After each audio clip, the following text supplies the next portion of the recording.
El libro de Génesis. Capítulo 23.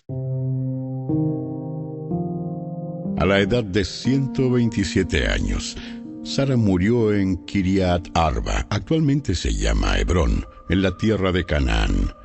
Allí Abraham hizo duelo y lloró por ella. Luego se apartó del cuerpo de su esposa y dijo a los ancianos hititas: Aquí estoy. Vivo entre ustedes como forastero y extranjero. Por favor, véndanme una parcela de terreno para darle un entierro apropiado a mi esposa. Escúchenos, señor. Usted es un príncipe de honor entre nosotros.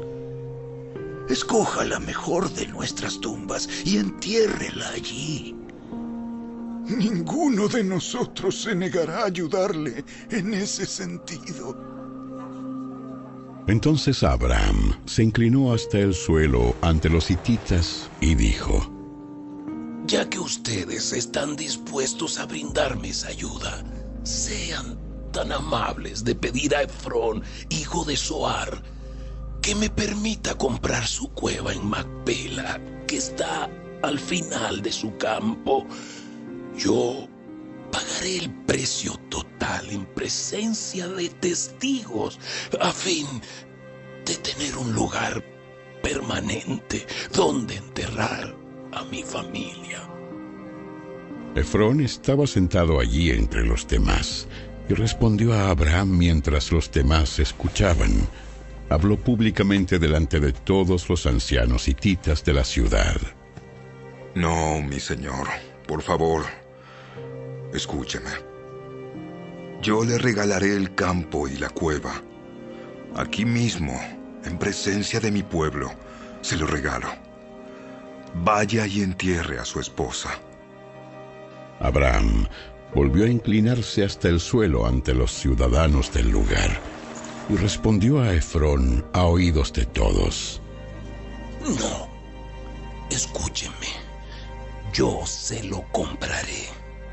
Permítanme pagar el precio total del campo para poder enterrar allí a mi esposa.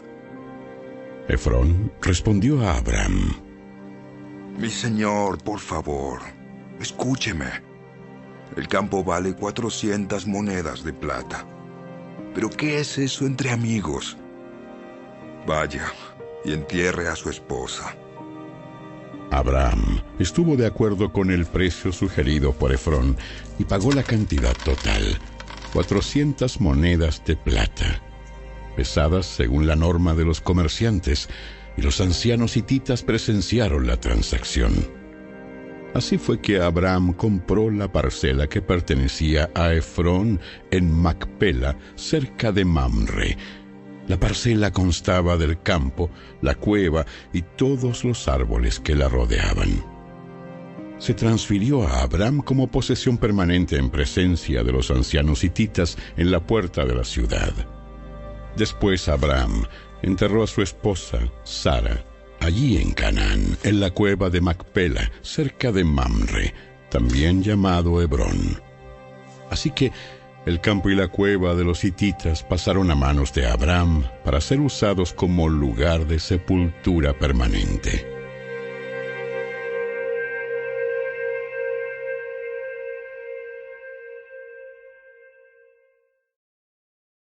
Capítulo 24.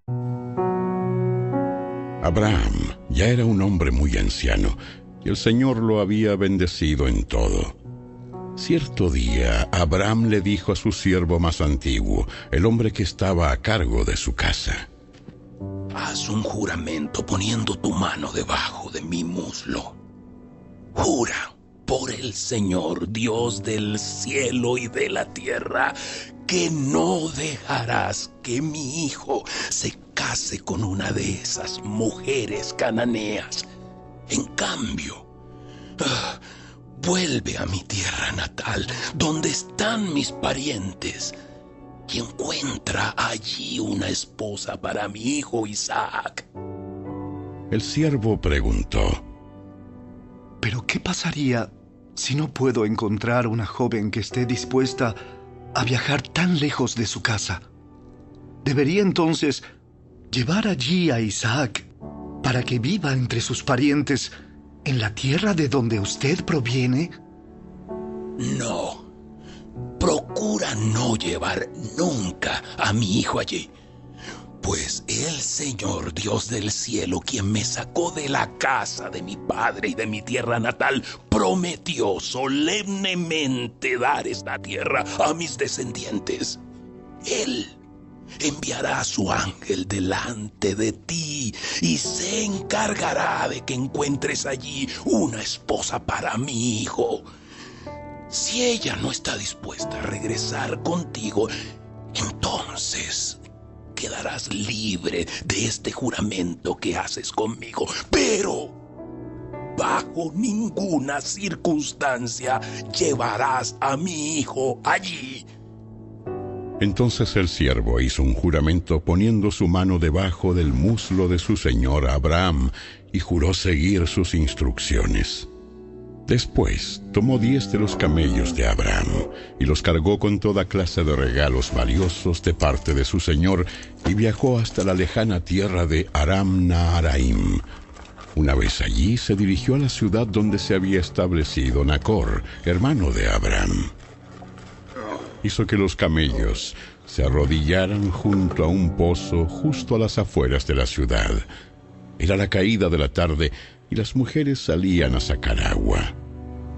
Oh Señor, Dios de mi amo Abraham, te ruego que hoy me des éxito y muestres amor inagotable a mi amo Abraham. Aquí me encuentro junto a este manantial y las jóvenes de la ciudad vienen a sacar agua. Mi petición es la siguiente. Yo le diré a una de ellas, por favor, deme de beber de su cántaro. Si ella dice, sí, beba usted, y también daré de beber a sus camellos, que sea ella la que has elegido como esposa para Isaac. De esa forma sabré que has mostrado amor inagotable a mi amo. Entonces, antes de terminar su oración, vio a una joven llamada Rebeca que salía con su cántaro al hombro. Ella era hija de Betuel, quien era hijo de Nacor, hermano de Abraham y de Milca, su esposa. Rebeca era muy hermosa y tenía edad suficiente para estar casada, pero aún era virgen. Ella descendió hasta el manantial, llenó su cántaro y volvió a subir. Entonces el siervo corrió hasta alcanzarla y le dijo: Por favor, deme de beber un poco de agua de su cántaro. Sí, mi señor, beba. Enseguida bajó su cántaro del hombro y le dio de beber. Después de darle de beber, dijo: También sacaré agua para sus camellos y les daré de beber hasta que se sacien. Así que de inmediato vació su cántaro en el bebedero y volvió corriendo al pozo a sacar agua para todos los camellos. El siervo la observaba en silencio, mientras se preguntaba si el Señor le había dado éxito en la misión. Cuando los camellos terminaron de beber, sacó un anillo de oro para la nariz de la muchacha y 2 pulseras grandes de oro para sus muñecas. ¿De quién es hija usted? Y dígame, por favor, ¿tendría su padre algún lugar para hospedarnos esta noche? Soy hija de Betuel y mis abuelos son Nacor y Milca. Sí, tenemos más que suficiente paja y alimento para los camellos. Y también tenemos lugar para huéspedes. El hombre se inclinó hasta el suelo y adoró al Señor. Alabado sea el Señor, Dios de mi amo Abraham. El Señor ha mostrado amor inagotable y fidelidad a mi amo, porque me ha guiado directamente a los parientes de mi Señor. La joven corrió a su casa para contarle a su familia todo lo que había ocurrido. Rebeca tenía un hermano llamado Labán, el cual salió corriendo al manantial para encontrarse con el hombre. Había visto el anillo en la nariz de su hermana y las pulseras en sus muñecas, y había oído a Rebeca contar lo que el hombre le había dicho. Así que corrió hasta llegar al manantial, donde el hombre aún estaba parado al lado de sus camellos. Entonces Labán le dijo: Ven y quédate con nosotros, hombre bendecido por el Señor. ¿Por qué estás aquí, fuera de la ciudad, cuando yo tengo un cuarto preparado para ti y un lugar para los camellos? Entonces el hombre fue con Labán a su casa, y Labán descargó los camellos, y para que se tendieran les proveyó paja, los alimentó, y también trajo agua para que el hombre y los camelleros se lavaran los pies. Luego sirvieron la comida, pero el siervo de Abraham dijo: No quiero comer hasta que les haya dicho la razón por la que vine. Respondió Labán: Muy bien, dinos. Yo soy siervo de Abraham, y el Señor ha bendecido mucho a mi amo, y él se ha enriquecido. El Señor le ha dado rebaños de ovejas y cabras, manadas de ganado, una fortuna en plata y en oro, y muchos siervos y siervas, camellos y burros. Cuando Sara, la esposa de mi amo, era ya muy anciana, le dio un hijo a mi amo, y mi amo le ha dado a él todo lo que posee. Mi amo me hizo jurar y me dijo: No dejes que mi hijo se case con una de esas mujeres cananeas.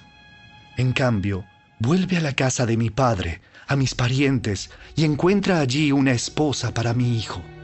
Pero yo le dije a mi amo: ¿y si no encuentro una joven que esté dispuesta a regresar conmigo?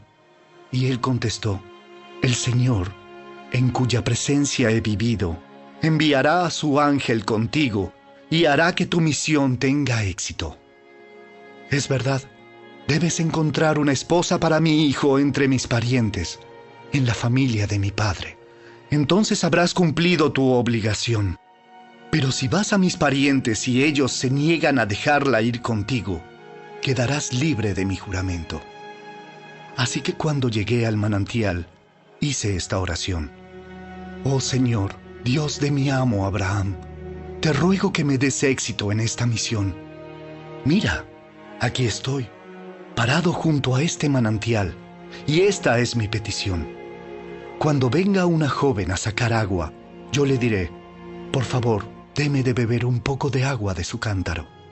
Si ella dice: Sí, beba usted, y también sacaré agua para sus camellos, que sea ella la que has elegido para ser la esposa del hijo de mi amo. Antes de terminar de orar en mi corazón, vi a Rebeca saliendo con un cántaro de agua al hombro. Ella descendió hasta el manantial y sacó agua. Entonces yo le dije: Por favor, deme de beber. Enseguida, ella bajó el cántaro del hombro y dijo: Sí, beba usted, y también daré de beber a sus camellos. Así que bebí, y después ella dio de beber a los camellos. Entonces le pregunté: ¿De quién es hija usted?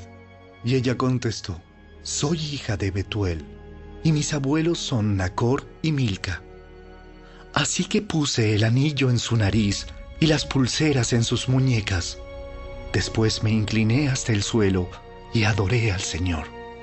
Alabé al Señor, Dios de mi amo Abraham, porque me había guiado directamente a la sobrina de mi amo para que ella sea la esposa de su hijo.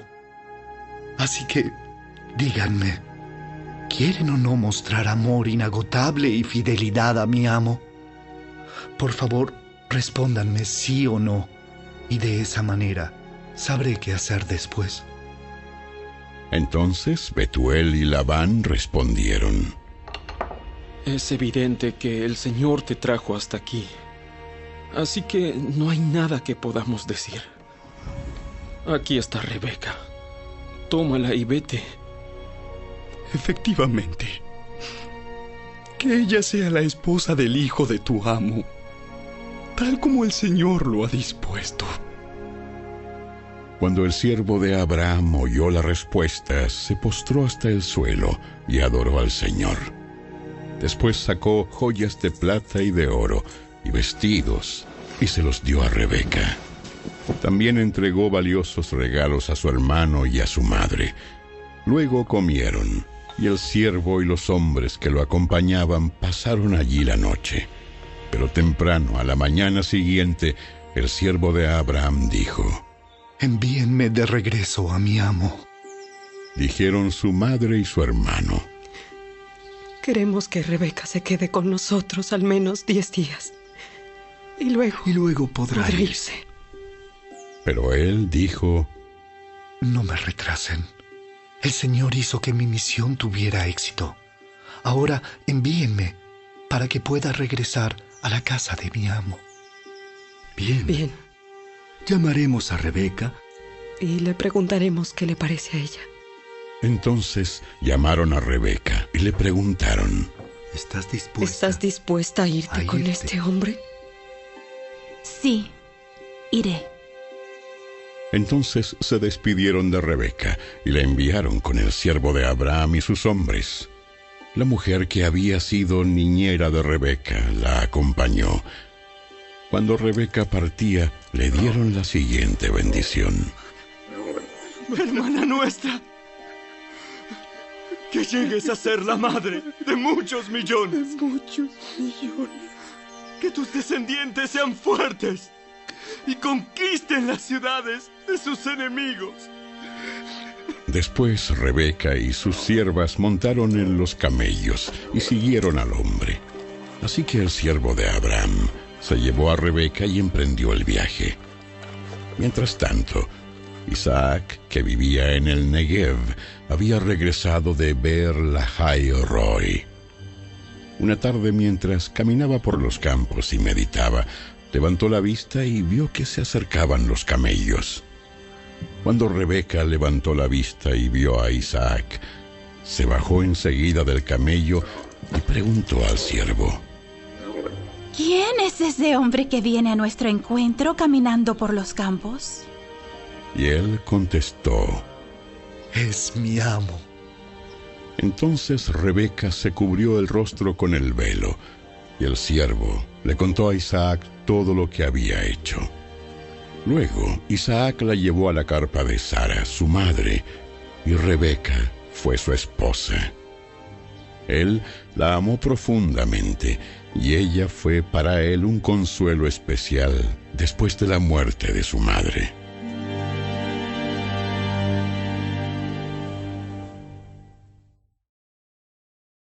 Capítulo 25. Abraham volvió a casarse con una mujer llamada Setura. Ella dio a luz a Simram, Joksán, Medán, Madián, Isbac y Sua. Joksán fue el padre de Seba y Dedán. Los descendientes de Dedán fueron los asureos, los letuseos y los leumeos. Los hijos de Madián fueron Efa, Efer, Anoc, Ábida y Elda. Todos ellos fueron descendientes de Abraham por medio de Setura. Abraham le dio todo lo que poseía a su hijo Isaac, pero antes de morir, les dio regalos a los hijos de sus concubinas y los separó de su hijo Isaac, enviándolos a una tierra en el oriente. Abraham vivió 175 años y murió en buena vejez, luego de una vida larga y satisfactoria. Dio su último suspiro y se reunió con sus antepasados al morir. Sus hijos Isaac e Ismael lo enterraron en la cueva de Macpela, cerca de Mamre, en el campo de Efrón, hijo de Zoar, el hitita. Ese era el campo que Abraham había comprado a los hititas y donde había enterrado a su esposa Sara. Después de la muerte de Abraham, Dios bendijo a su hijo Isaac, quien se estableció cerca de Beer Lahai Roi, en el Negev. Este es el relato de la familia de Ismael, el hijo de Abraham, por medio de Agar, la sierva egipcia de Sara. La siguiente lista corresponde a los descendientes de Ismael por nombres y clanes. El hijo mayor fue Nebaiot, seguido por Sedar, Adbeel, Mibsam, Misma, Duma, Masa, Hadad, Tema, Jetur, Nafis y Sedema. Estos 12 hijos de Ismael fueron los fundadores de 12 tribus. Cada una llevaba el nombre de su fundador, registradas según los lugares donde se establecieron y acamparon. Ismael vivió 137 años. Después dio su último respiro y se reunió con sus antepasados al morir. Los descendientes de Ismael ocuparon la región que va desde Avila hasta Shur, que está al oriente de Egipto, en dirección a Asiria. Allí vivieron en franca oposición con todos sus parientes.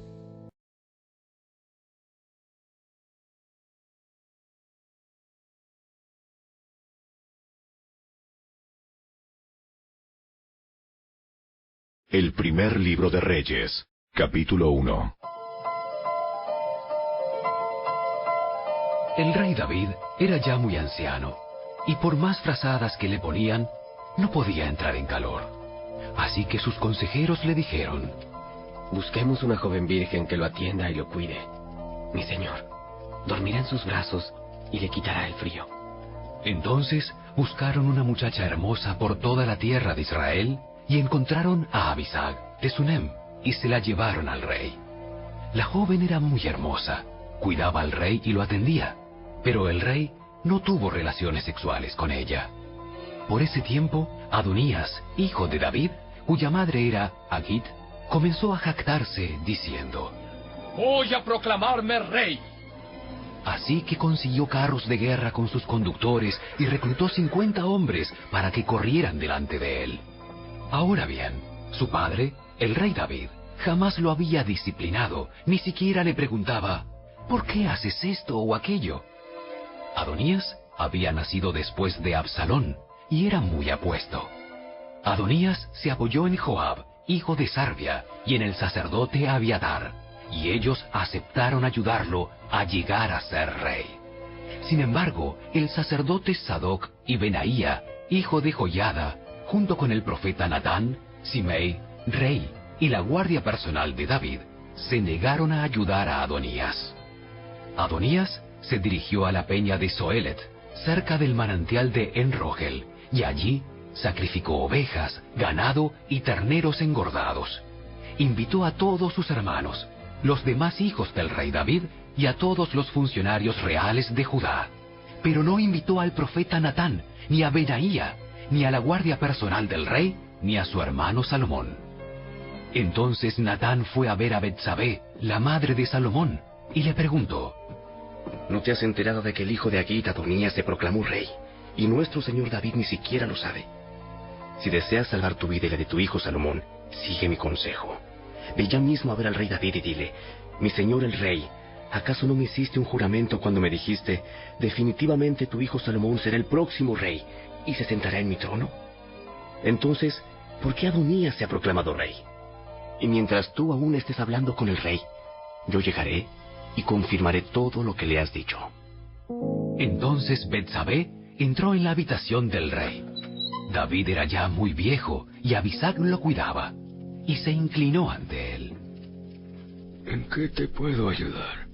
Ella le contestó: mi señor, usted hizo un juramento delante del Señor su Dios cuando me dijo: te aseguro que tu hijo Salomón será el próximo rey y se sentará en mi trono. Sin embargo, Adonías se proclamó rey y mi señor el rey ni siquiera se ha enterado. Ha sacrificado gran cantidad de ganado, terneros engordados y ovejas, y ha invitado a todos los hijos del rey a la celebración. También invitó al sacerdote Abiatar y a Joab, comandante del ejército, pero no invitó a su siervo Salomón. Y ahora, mi señor el rey, todo Israel está esperando que usted anuncie quién será el próximo rey. Si no toma alguna medida, mi hijo Salomón y yo seremos tratados como criminales en cuanto mi señor el rey haya muerto. Mientras ella aún hablaba con el rey, llegó el profeta Natán. Los funcionarios del rey le informaron: el profeta Natán está aquí y quiere verlo.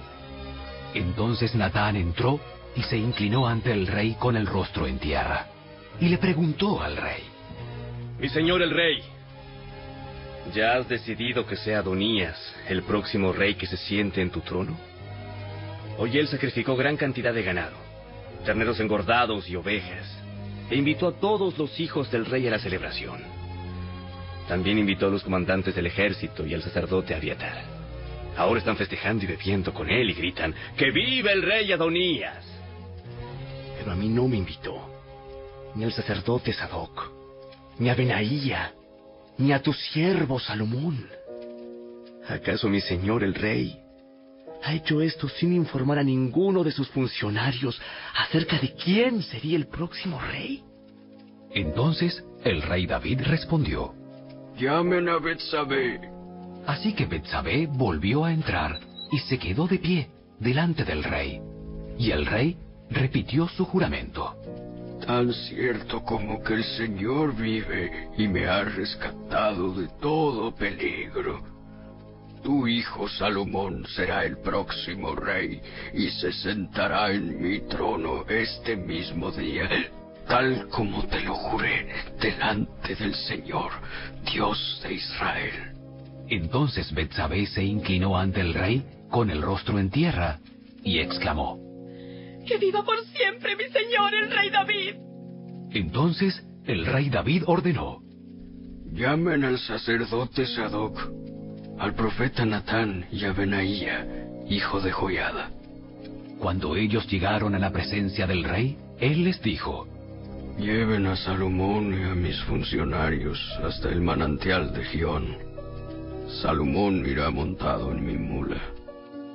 Una vez allí, el sacerdote Sadoc y el profeta Natán lo ungirán rey de Israel.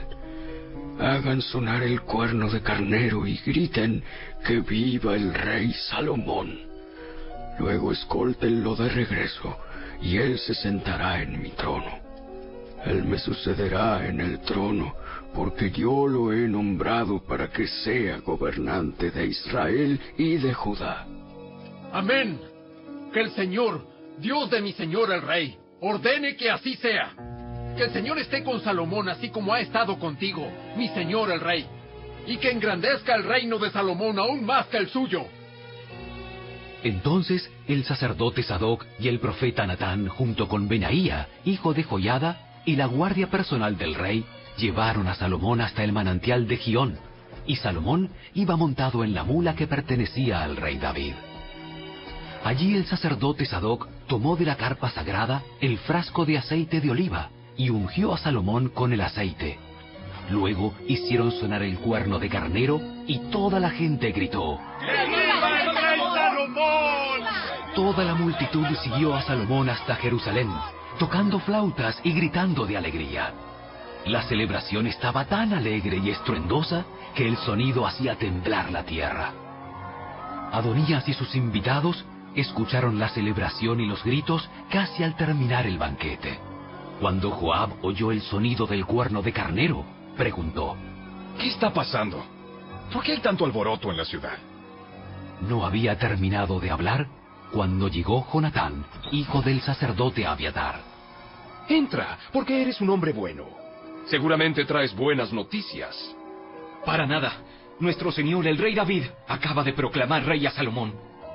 El rey lo envió al manantial de Gión con el sacerdote Sadoc, el profeta Natán y Benaía, hijo de Joiada, e iban protegidos por la guardia personal del rey. Montaron a Salomón en la mula del rey. Y Sadoc y Natán lo ungieron rey en el manantial de Gión.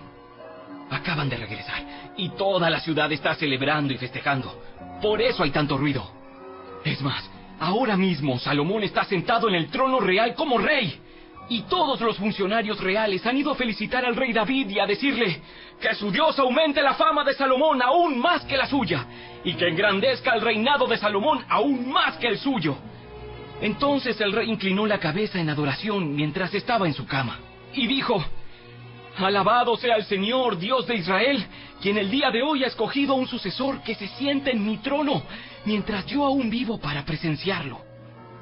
Entonces todos los invitados de Adonías, presos del pánico, saltaron de la mesa del banquete y se dispersaron velozmente.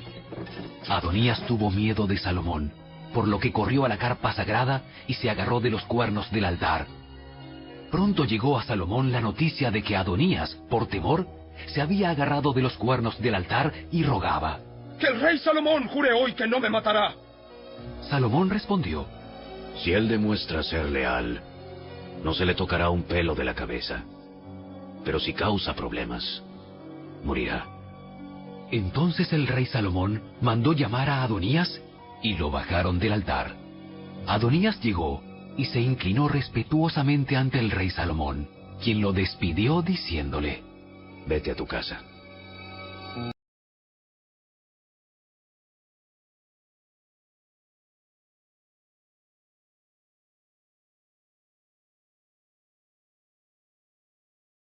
El Evangelio según Marcos. Capítulo 7. Cierto día, algunos fariseos y maestros de la ley religiosa llegaron desde Jerusalén para ver a Jesús. Notaron que algunos de sus discípulos no seguían el ritual judío de lavarse las manos antes de comer. Los judíos, sobre todo los fariseos, no comen si antes no han derramado agua sobre el hueco de sus manos, como exigen sus tradiciones antiguas. Tampoco comen nada del mercado sin antes sumergir sus manos en agua. Esa es solo una de las tantas tradiciones a las que se han aferrado, tal como el lavado ceremonial de vasos, jarras y vasijas de metal. Entonces los fariseos y maestros de la ley religiosa le preguntaron: ¿por qué tus discípulos no siguen nuestra antigua tradición? Ellos comen sin antes realizar la ceremonia de lavarse las manos. Hipócritas. Isaías tenía razón cuando profetizó acerca de ustedes, porque escribió: Este pueblo me honra con sus labios, pero su corazón está lejos de mí. Su adoración es una farsa porque enseñan ideas humanas como si fueran mandatos de Dios. Pues ustedes pasan por alto la ley de Dios y la reemplazan con su propia tradición. Ustedes esquivan hábilmente la ley de Dios para aferrarse a su propia tradición. Por ejemplo, Moisés les dio la siguiente ley de Dios: honra a tu padre y a tu madre, y cualquiera que hable irrespetuosamente de su padre o de su madre tendrá que morir. Sin embargo, ustedes dicen que está bien que uno les diga a sus padres: lo siento, no puedo ayudarlos porque he jurado darle a Dios lo que les hubiera dado a ustedes.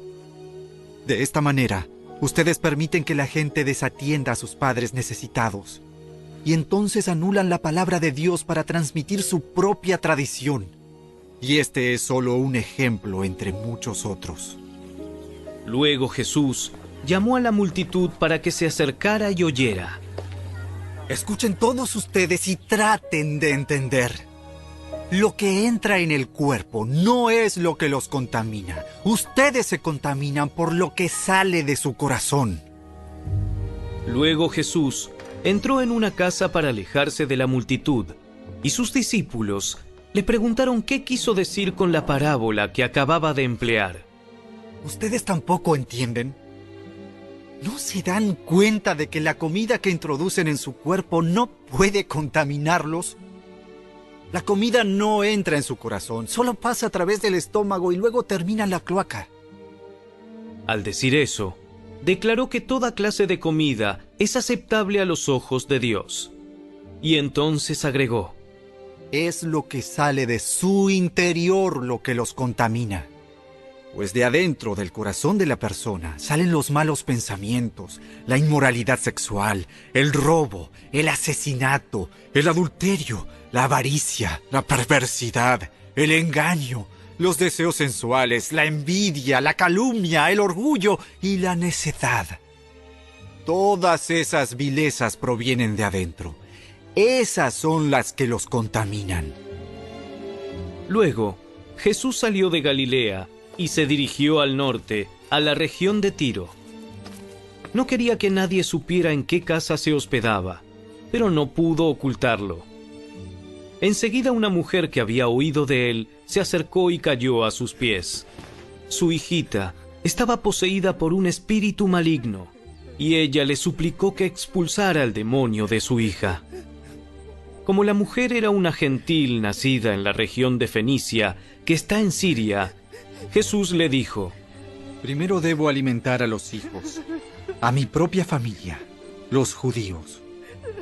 No está bien tomar la comida de los hijos y arrojársela a los perros. Es verdad, Señor, pero hasta a los perros que están debajo de la mesa se les permite comer las sobras del plato de los hijos. Buena respuesta. Ahora, vete a tu casa, porque el demonio ha salido de tu hija. Cuando ella llegó a su casa, encontró a su hijita tranquila, recostada en la cama, y el demonio se había ido. Jesús salió de Tiro y subió hasta Sidón antes de regresar al mar de Galilea y a la región de las 10 ciudades.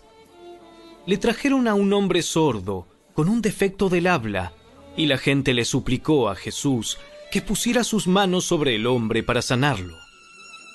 Jesús lo llevó aparte de la multitud para poder estar a solas con él. Metió sus dedos en los oídos del hombre. Después, escupió sobre sus propios dedos y tocó la lengua del hombre.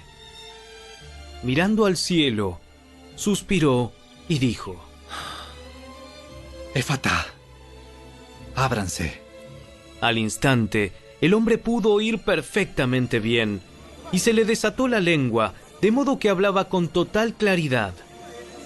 Jesús le dijo a la multitud que no lo contaran a nadie, pero cuanto más les pedía que no lo hicieran, tanto más hacían correr la voz. Quedaron completamente asombrados y decían una y otra vez: todo lo que él hace es maravilloso. Hasta hace oír a los sordos y da la capacidad de hablar al que no puede hacerlo.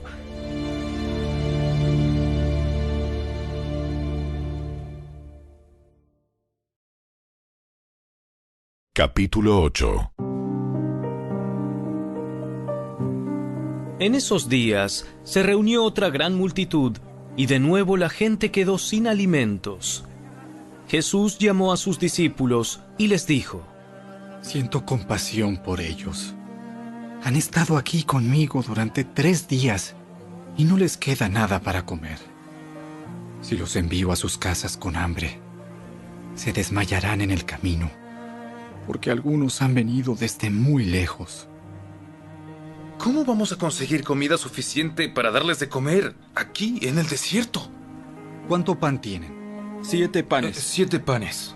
Entonces Jesús le dijo a la gente que se sentara en el suelo.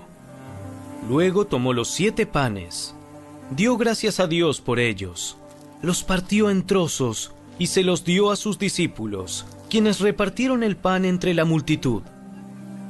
También encontraron unos pescaditos, así que Jesús los bendijo y pidió a sus discípulos que los repartieran.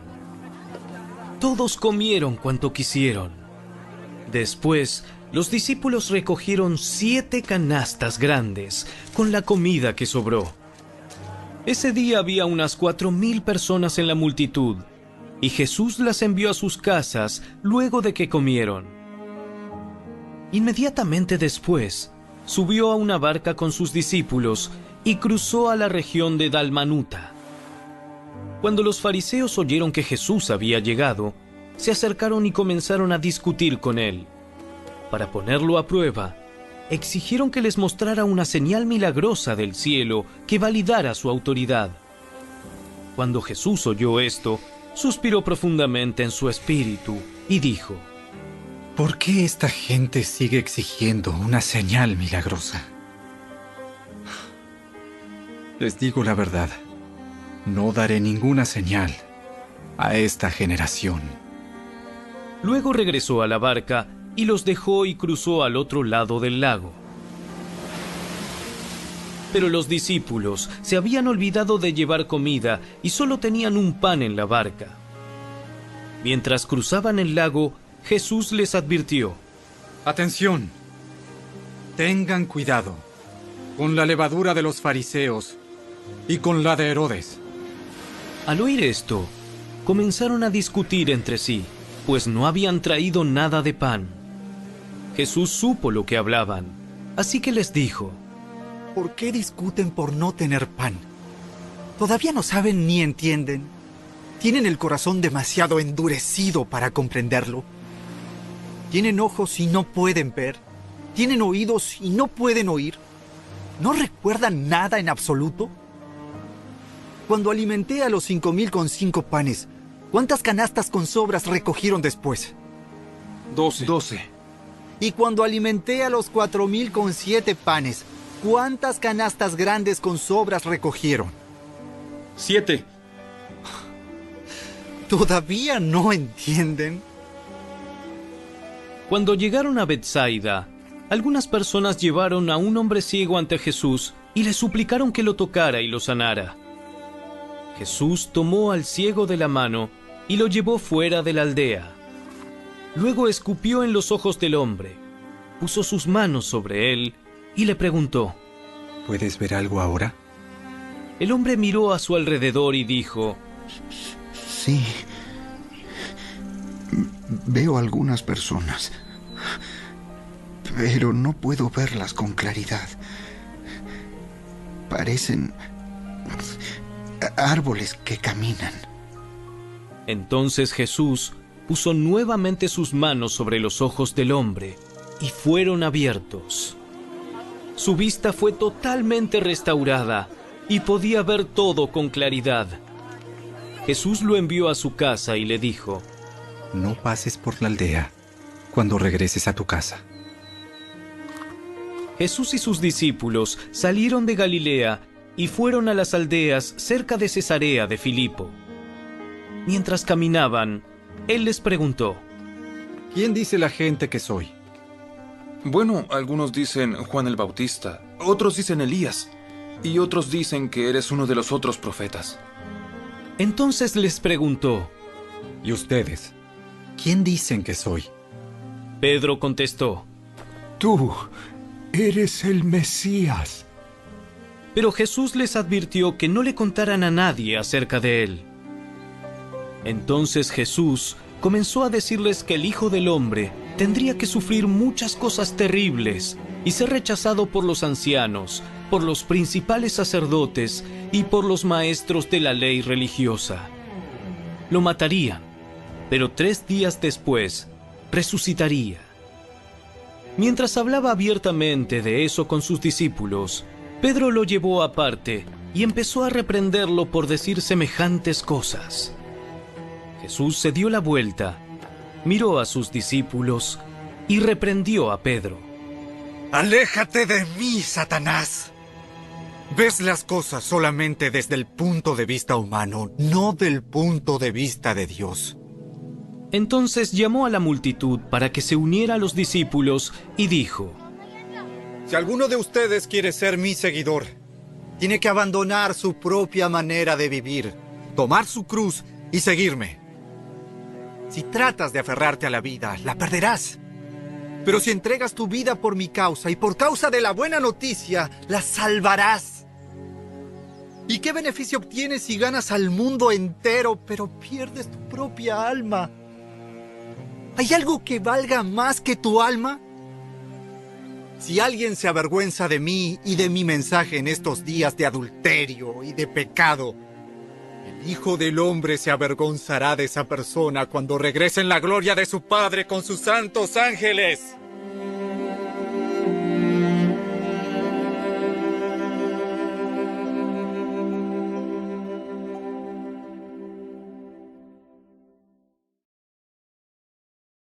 Capítulo 9. Jesús continuó diciendo: Les digo la verdad. Algunos de los que están aquí ahora no morirán antes de ver el reino de Dios llegar con gran poder. 6 días después, Jesús tomó a Pedro, a Santiago y a Juan y los llevó a una montaña alta para estar a solas. Mientras los hombres observaban, la apariencia de Jesús se transformó y su ropa se volvió blanca resplandeciente, más de lo que cualquier blanqueador terrenal jamás podría lograr. Después aparecieron Elías y Moisés y comenzaron a conversar con Jesús. Pedro exclamó: Rabí, es maravilloso que estemos aquí. Hagamos 3 enramadas como recordatorios. Una para ti, una para Moisés y la otra para Elías. Dijo esto porque realmente no sabía qué otra cosa decir, pues todos estaban aterrados. Luego una nube los cubrió, y desde la nube se oyó una voz. Este es mi hijo muy amado. Escúchenlo a él. De pronto, cuando miraron a su alrededor, Moisés y Elías se habían ido y vieron solo a Jesús con ellos. Mientras descendían de la montaña, él les dijo que no le contaran a nadie lo que habían visto hasta que el Hijo del Hombre se levantara de los muertos. Así que guardaron el secreto, pero a menudo se preguntaban qué quería decir con levantarse de los muertos. Entonces le preguntaron: ¿por qué los maestros de la ley religiosa insisten en que Elías debe regresar antes de que venga el Mesías? Es cierto que Elías viene primero a fin de dejar todo preparado. Sin embargo, ¿por qué las Escrituras dicen que el Hijo del Hombre debe sufrir mucho y ser tratado con total desprecio? Pero les digo, Elías ya vino, y ellos prefirieron maltratarlo, tal como lo predijeron las Escrituras.